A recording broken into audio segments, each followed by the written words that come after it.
To create a shadow on your work, you'll need a water cup and a paintbrush. Since we created our rainbows using washable markers, they're going to move as we touch water on them.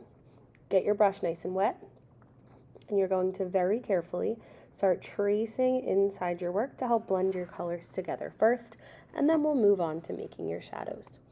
You don't want to use too much water, just a little bit of water on that brush, paint right along those rainbows, and anywhere that you have that overlaps, you want to jump so that your rainbows don't bleed together. This step is optional. You don't have to make it so that your colors look like they're kind of running together.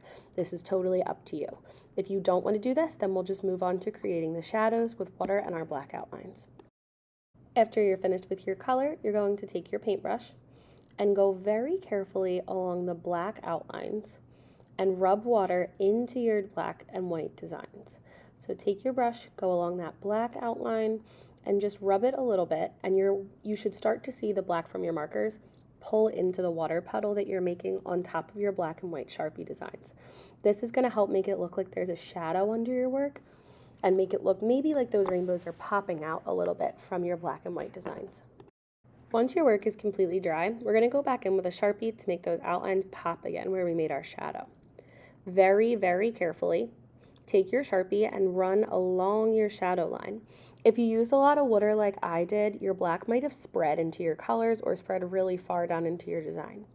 We're going to take our Sharpie and touch along the edge of your color where your shadows were created to bring that outline back and really make it look like there is a nice, awesome shadow on your Sharpie designs underneath of each one of your rainbow strips. Again, be sure to make sure that if your rainbows are overlapping, that you are jumping as you work so that we can keep the illusion of making them look like they're overlapping.